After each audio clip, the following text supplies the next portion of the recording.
Ojeda Rios. And those are some of the headlines. This is Democracy Now!, democracynow.org, the War and Peace Report. I'm Amy Goodman.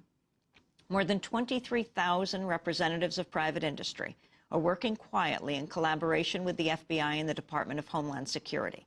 This according to an exclusive report in the Progressive magazine.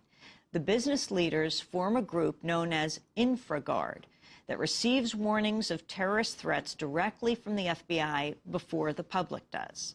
In return, they provide information to the government. According to one whistleblower, the FBI has given members of InfraGard permission to shoot to kill in the event of martial law. Matt Rothschild is the reporter who broke the story. He's editor of the Progressive magazine. He's author of the book, You Have No Rights, Stories of America in an Age of Repression. He joins us from Madison, Wisconsin. Welcome to Democracy Now!, Matt. Thanks for having me on, Amy. Can you talk about InfraGard and what this program is all about?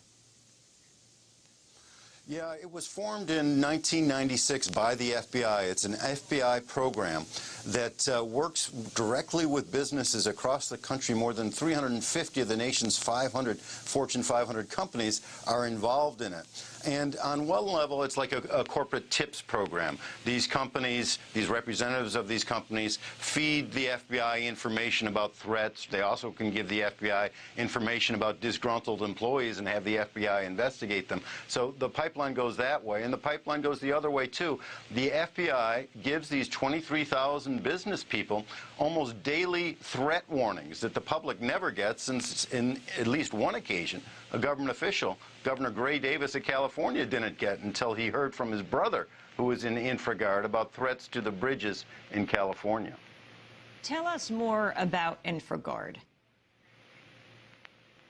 Well, the FBI started it in 1996 in Cleveland, and it was working with businesses to, I think, try to break a case of cyber espionage or something. And then the FBI decided to start little organizations around the country. There are now 86 chapters of InfraGard.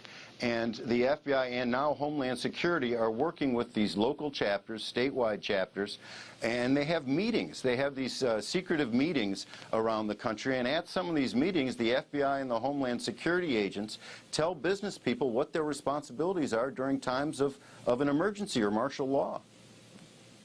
How did you learn about this story, Matt Rothschild?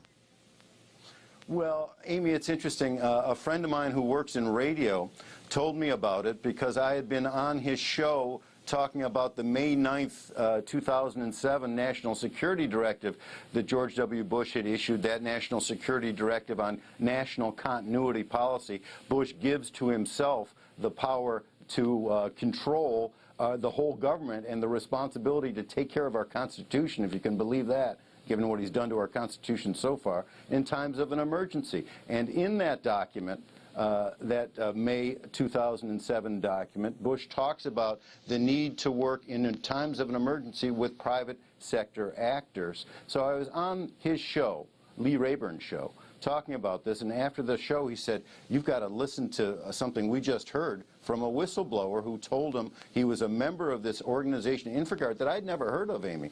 And it's been kind of hidden in plain sight there, because you can go find out about it at www.infragard.net. You need the WWs for some reason. Anyway, so I finally got around to talking to this whistleblower because I was a little skeptical. You know, I've been an editor for 28 years, so I try to be skeptical about just about everything. And this idea that they would have permission to shoot to kill in times of an emergency, that struck me as a little bit out there. And yet I talked to him. I took careful notes. He described a meeting at a place where Homeland Security and the FBI were giving a talk to maybe 30 people. I took the information back. I called around to where the meeting was held. I talked to other InfraGard members who confirmed that that meeting actually had taken place and that there were FBI agents there and a Homeland Security agent there. And so I was beginning to believe what this guy said, and I do believe what he said, because he has no motive to actually tell me this. He was a member of InfraGard. He showed me his little InfraGard card with his email address on it and with the emergency numbers of Homeland Security and FBI on the back in case of emergencies. And so I tried to find other people and did manage to find other InfraGard members who would talk to me about this emergency preparedness exercises that the FBI and Homeland Security has been conducting with these 23,000 business people around the country. And one other member of InfraGard confirmed to me that she had actually been at meetings and participated in meetings where the discussion of lethal force came up as far as what business people are entitled to do in times of an emergency to protect their little aspect of the infrastructure. But just to clarify, Matt Rothschild, who exactly is empowered to shoot to kill if martial law were declared? The business leaders themselves?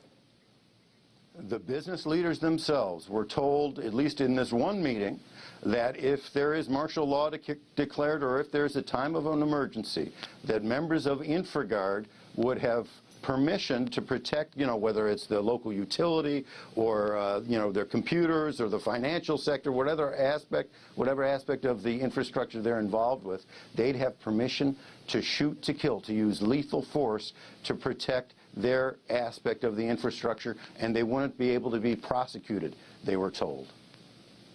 I understand there's going to be a meeting of InfraGard here in New York on February 20th at Hunter College. I didn't know that. I know they're having meetings all around the country. Sometimes they have local meetings, sometimes they have statewide meetings. I know in Wisconsin there's a statewide meeting coming up, and I think also with Minnesota members of InfraGard involved.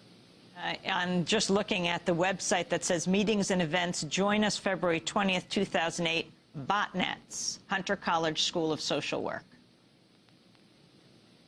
I mean, everyone I talked to in InfraGard, including Phyllis Schneck, who is the chair of the National Members Alliance of InfraGard, who is really the prime mover behind the organization's growth. And this thing has grown dramatically, Amy, over the last several years. There were only 1,700 members after 9/11, and now there are 23,000 members. And the FBI director said, "You're our first line of defense." That's what he told these business people. This is a secretive organization. They're not supposed to talk to the press. You need to get vetted by the FBI before you can join it. They get almost daily information that the public doesn't get. And then they have these extraordinary, really astonishing powers being vested in them by FBI and Homeland Security. Shoot to kill powers. I mean, this is scary stuff. Kurt Haugen, CEO of Escuro Group, how does he fit into this story? This is a business person in Wisconsin who I called up and who identified himself after I asked him whether he was an InfraGard member. He said yes. He said he was a former FBI agent. And he loves InfraGard. He thinks it's a great organization because he says it's all about who you know, and if you're involved with InfraGard, you can really get that public-private partnership going. For them, private-public partnership means working the private sector and the FBI, getting these daily feeds of secretive information and being able to go back and forth on some encrypted, message board or something. And he said, I asked him point blank after he was boasting about what a great organization InfraGard was, I asked him, well, what about this use of lethal force that I've heard that Homeland Security and FBI tell you members of InfraGard you can use in times of an emergency? And he said, well, I can't really comment about that. But of course, if someone's trying to break into your home, you have the right to defend yourself. Finally, Matt Rothschild, how does this story that you've just exposed fit into the many stories that you write about in You Have No Rights, Stories of America in an Age of Repression?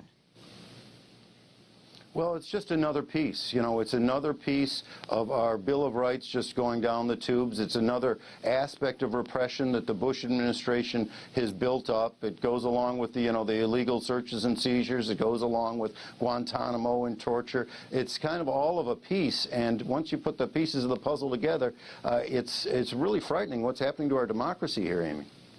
Well, I want to thank you very much for being with us. Matt Rothschild joining us from Wisconsin Public Television. He's editor of The Progressive Magazine. His latest article is The FBI Deputizes Business. We'll link to it on our website at democracynow.org. When we come back, we're going to Bolivia.